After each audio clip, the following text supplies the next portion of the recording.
My name is Lydia, and I was addicted to every drug, mind-altering substance there was.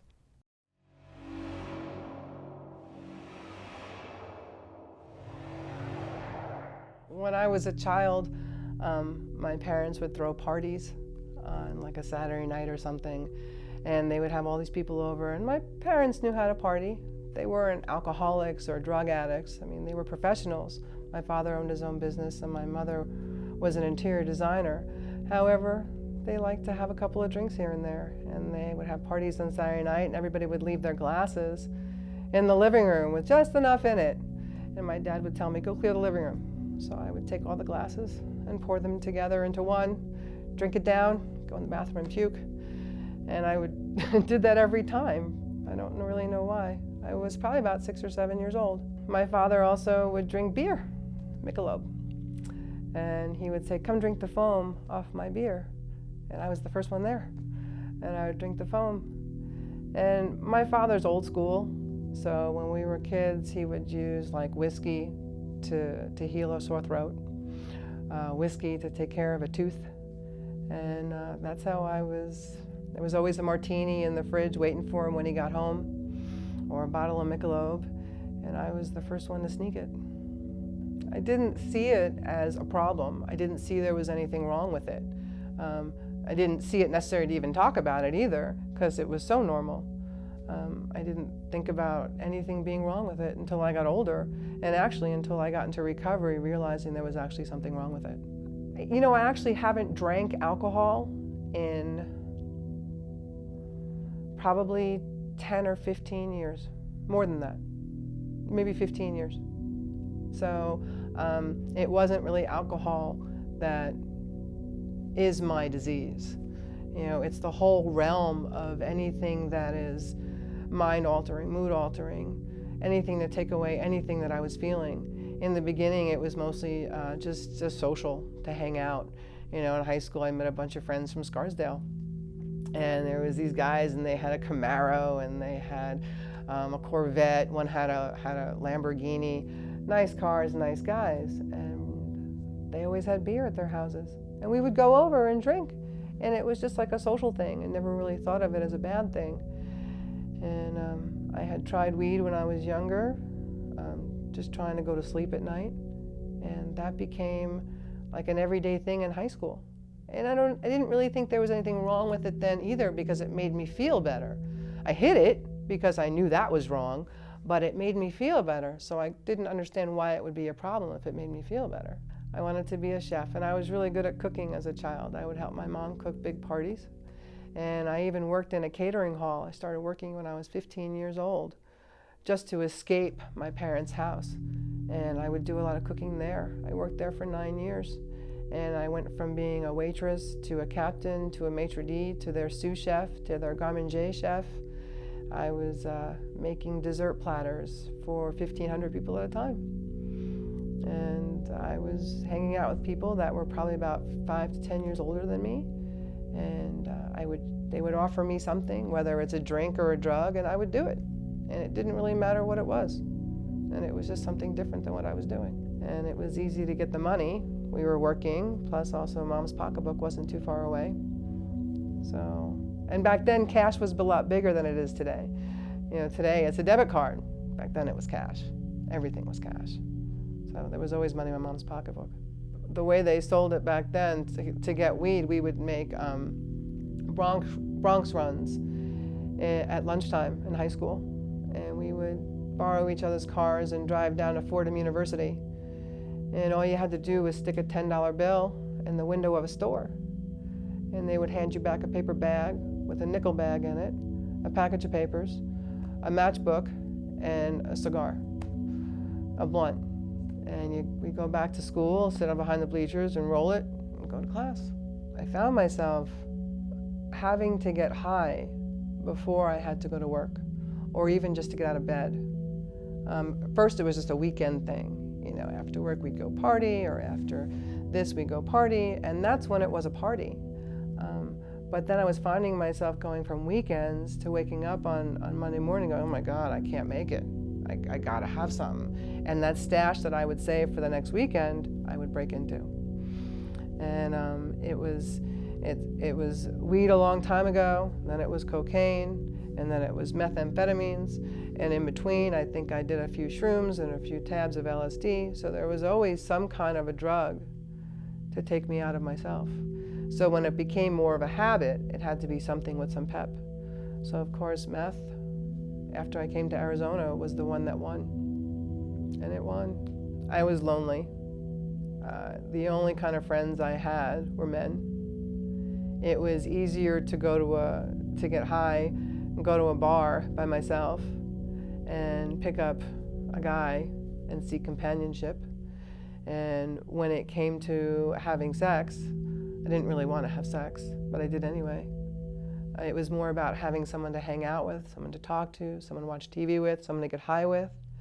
I did not want to have sex, but ultimately, of course, that's the reason they thought they were coming over. So that's what it turned into. I found myself turning into a slut. And that is the true word that I would use for myself. I can't even tell you how many men I've been with. I have no idea. And names, who has a name? And it was almost like a notch on my belt. I felt better after knowing that someone liked me. I thought that's what that was, you know, someone actually liking me. So it was like, oh, there's another one. He liked me. He didn't like me. Couldn't care less about me. But that was what was happening.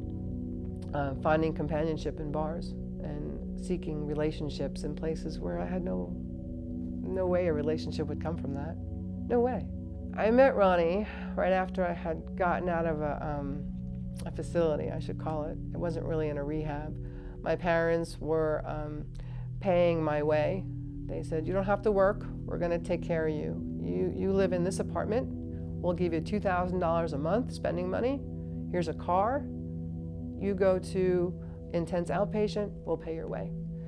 And of course that money doesn't last, $2,000 a month doesn't last very long when you're using meth every day, even though you're going to intense outpatient. And I wanted to go out one night, and I scrounged up a couple of bucks, I got really high, and I went to a bar, and there's this guy. And I was like, wow, I want him. And I flipped my hair a little, and I winked it a little bit, used my last couple of bucks to get a pitcher of beer, and I looked at him, he looks at me, comes over with a yellow flower and says, will you dance with me? And I fell in love. And we spent every day together, inseparable. We lived in a trailer in downtown Mesa. And it was a beat up, terrible old trailer. And it was a one bedroom, and I used to call it a closet wide. That's what I called it. And it had a little closet in the back bedroom, and it had one of those flap doors, and it had a little hook and eye on it. And Ronnie was he was a protector. You have to stay here and take care of our child. That's what your job is.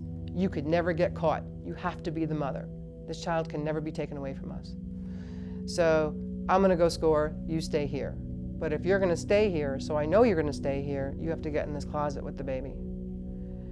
So he would hand me a bucket, a bottle, and a couple of diapers. Get in there, don't come out. So I'd pick up Thaddeus, I'd go in the closet, and I would stay in there. And I think the longest time I ever stayed in there was 14 hours. And when he would come home, the first thing I would do would be to go get high. It wasn't take care of the baby, it wasn't go to the bathroom, it wasn't wash my face, it wasn't clean up anything. It was go take a hit. And then take care of everything else. As addicts, we create, it's almost like slavery. You know, we have to have what we don't want to have, and we'll do anything to get what we don't want to have. And he was doing so much meth that he would be injecting himself 3 or 4 times a day with almost a gram. And it would only last so long because his body was so used to it, that when he went to prison, he was coming down so hard that his mind was playing games with him. And he asked for help when he was there, and they promised him help. They took away his clothes, they took away his blanket, they put him in a cell with metal frame bed and a blanket. And I spoke to the doctor and she said, well, he may not be happy, but he's safe. And about 2 weeks later, they shipped him off to Florence prison, or they were supposed to ship him off to Florence prison on medium security with mental health watch. And he ended up in Buckeye on medium security, alone. And a week later, he was dead. He hung himself May 15th of 2003. I got the call May 16th of 2003. Looking back at it now, and this is something I think about a lot, because I want to know the difference between the love I have today for my husband and the love I had back then for Ronnie. And what I see the difference being is that time of my life, I had no idea what love was. No idea what someone who loved me felt like. So when Ronnie would say, I love you, I believed it, but he didn't know what love was either. So when I look at that, I say, well, how much could I have loved him being that time of my life? Well, for that time of my life, that was love, and I will never deny that. I looked at it back then as it being the man I was going to spend the rest of my life with. And I had a child with that guy, and I was excited about it. And when he went to prison, I got into a 12-step program, and I was all excited to share that with him. And I wrote him a letter, and I said, Ronnie, you gotta come home. Wait till you come home. I found this great fellowship. All these great people who are in recovery don't do drugs. They don't hurt themselves. They don't hurt the people they love. We're gonna be part of that. He never got that letter. He was dead before he got it. It got sent back. And so what I have today, I have a man who loves me today, a man who tells me that on a daily basis. And because of who I am today, I believe that. We have a child together, and that child has never experienced his father using, has no idea what it's like for that to happen. Unfortunately, I went through a little bout of addiction after I had 9 years clean, and I had an injury, and the doctor said, here, and he handed me 180 Percocets, and even when I took that first one, I called my sponsor and said, I don't like this. What do I do? And she said, don't lose the program. Meetings, steps, relationships, supporters, don't lose that. And I was overwhelmed with shame and guilt. And I told my husband, I said, I can't continue to go to meetings taking these narcotics. So I pulled away. And I ended up in a hole. The last day I used, I had just picked up a script of 180 pills, and I put them in the safe. I sat there rocking because I was in fear of taking one, because if I took one, I'd have one less than what I had, and I'd run out faster. And it wasn't even about the pain anymore. The pain was gone. I hadn't had the pain in so long. It faded away. It was like it wasn't even there anymore. And I don't know if it was because I was taking all the pills or if because of my injury got better. But just, there's a common saying in recovery as well in active addiction, we do the things we don't want to do. And for some reason, I just couldn't stop taking them. You know, the disease was winning every day. And I finally made a decision, and I stopped. If a doctor ever offered it to me again, I'd say no, absolutely not. And I've thought about it too, where what if I get into an accident? What if I have to have surgery? What if? If it's ever to the point where there has to be a narcotic, it's gonna be pretty intense. There's no way I would do it without it actually being very intense. And it's gonna be by the support of everybody I know. And I don't hang out with anybody who's not in recovery. I got into recovery this last time and I've lost 45 pounds. I go hiking every weekend. I have a husband that's amazing. He works hard. He loves my children that aren't his. My second son, who is the son of Ronnie, who passed away, he is 14 years old. Very difficult child. Very difficult child. And he calls my husband now Dad. And he made that decision on his own when we got married 2.5 years ago. For the 8 years, for the time we were together before that, Thaddeus did not call him dad. And then the day we got married, he decided, you're my dad. And I'm okay with it. Absolutely, I'm okay with it. Because he is his father. He has been that role ever since the day we met, pretty much. He takes him places, they do things together just like father and son. I have an older son who's 18, just turned 18, wow. From my first marriage, that was a disaster. He's a good kid. His name is Morgan, and he lives with his father. His father has primary custodial parent, and we have joint custody, but I pay him child support. And he used to use drugs too. As a matter of fact, I met him on a night when I was looking for drugs, and he sold me drugs. And we ended up hooking up that night, staying together, and then I got pregnant. And my father said to me, I will not have an unwed daughter as a mother. And I turned around and said, well, if I marry this man, you're paying for my divorce. And he did, 2 years later to the day. I never thought I would do the things that I did. How could someone like me, who came from a place that I came from, do the things that I did? How does that happen?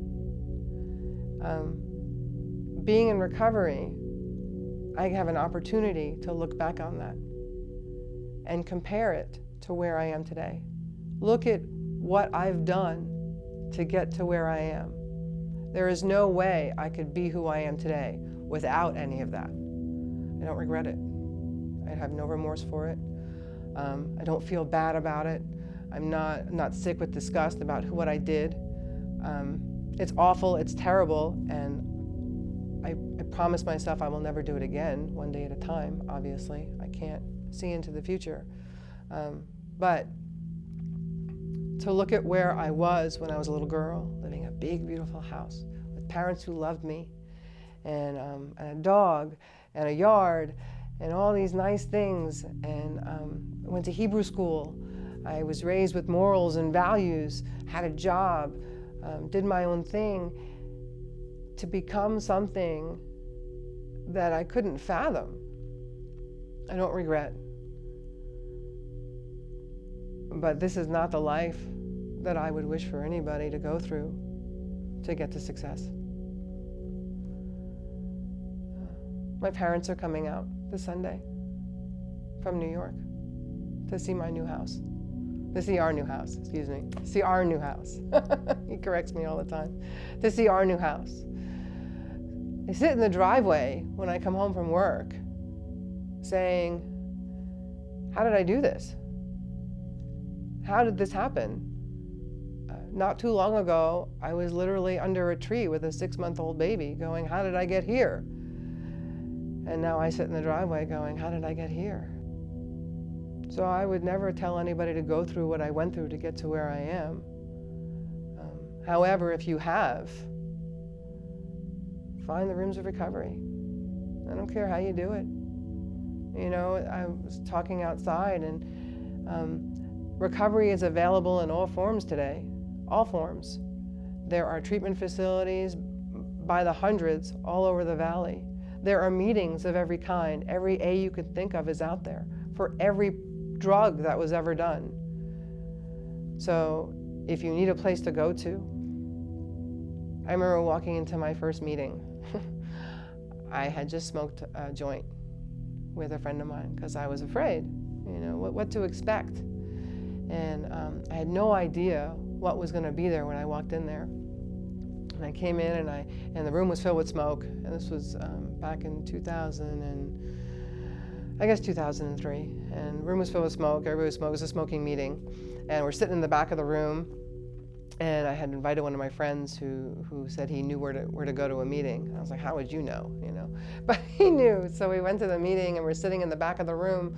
And I don't even remember what the meeting was about. I remember at the end, they said, does anybody have a burning desire to use? And I raised my hand, and tears were pouring down my face, just gushing. And I said, I need help. And I don't remember what anything else I said. I remember saying that. And then they closed the meeting. And after the meeting, 3 women came up to me and they gave me their phone numbers. And I still talk to those 3 women. It took a few times. A lot of people don't get it the first time. It's not that easy. That disease had a hold of me really strong. I was afraid to be somebody else because I didn't know how to be somebody else. I was in active addiction for so many years. So when it came time to do something else, how do I get a job? How do I brush my teeth? How do I dress? How do I shower? How do I put makeup on? I don't know how to do any of that stuff anymore. How do I go shopping? I don't even know how to go shopping. I know how to shoplift. I don't know how to shop. I didn't even know what a bank account was anymore. I hadn't had that normalcy in so long that the ways and means to get more was my normalcy. So that was how I lived. So to become a productive member of society, I had to change everything about myself that I had been for so many years. So I went to meetings, and I would go to more meetings. And eventually, I stayed clean, going to meetings. The first time around, I had, 50, 60 days. The second time around, I had 13 months and 8 days. So I had a little over a year, and I was all excited about it. And I said to myself, I can do this. I can do this. I'm gonna go get high, and then I'll come right back. And I did. And I went out one night, and I scored a whole bunch of dope, did it all in an hour, and went home, looked at my son, looked at myself, and said, what? What? What? I don't understand. And next morning, I went back to the rooms. I went back to a meeting, and I picked up a white key tag, and I said, I need help. And that was December 20th of 2004. And I stayed clean until I had my injury. And in that time, life was so cool. I got to I went back to school. I went back to school, and I got a certificate of medical administration, and I got a job that I've been at for 10 and a half years. And I have a great job, terrific job. I help people. I schedule surgeries for people who are dying of cancer. And my patients love me. And I am who I am because I practice a program. I'm able to talk to these people. I'm able to communicate with them. I'm able to show them love. I'm able to show them support. I'm able to go above and beyond to get what they need to have their surgery for them. To be in that job for 10 and a half years is frustrating, stressful, patience, tolerating, working with physicians is very difficult. They all know who I am. They know about my recovery. They know about my past. Some of them joke about it, some of them don't. Some of them actually care when I get a year or more. When I celebrate clean time, hey Lydia, that's great. Good job, Lydia. That's amazing, Lydia. How'd you do that, Lydia? So that's really cool. When I relapsed after 9 years clean,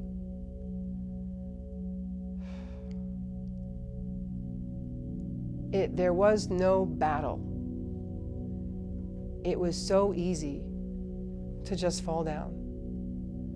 It was so easy to surrender and just take as much as I can. How I got so quickly from 4 pills a day to almost 20 or 30 a day, I don't know. Towards the end, what I was realizing was that the pills weren't taking away the sickness anymore. I was contemplating doing more. Where can I get some heroin? Where can I get something stronger? Would this be the time I stick a needle in my arm to get higher? And that's when I went to my husband and I said, I gotta do something now. I'm scared. I'm falling quick, and I don't wanna lose everything that we've worked so hard for. And I went back to meetings. I got a new sponsor. I'm working steps. I go to a meeting every day. At 15 months clean, I go to a meeting every day. And if I miss one, I'm on the phone. I'm texting other people in recovery. I'm talking to other people in recovery. I'm working another step. I'm reading something out of our literature. I'm doing something in the form of recovery, because the disease of addiction has planted a seed in my head just like recovery has. And I don't want to give into it anymore. I don't want to lose everything I have. And I'm not talking about the house. I'm not talking about the job. I'm not talking about the husband. I'm talking about me. I'm talking about what I have been able to do for myself, because I like to live every day today. There was a time when I wanted to commit suicide every single day. Didn't want to be here at all anymore. But now today, I enjoy waking up in the morning. I actually try not to take naps during the day because I want to see what's out there. I want to do something every day. I took up hiking, and every Saturday or Sunday we go hiking, and we do an extra mile every week.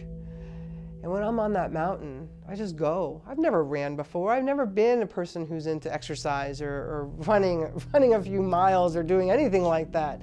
And for some reason now, I push myself to the hardest to try and go further and further, or higher and higher up that mountain, get closer and closer to something I've never done before that's good for me.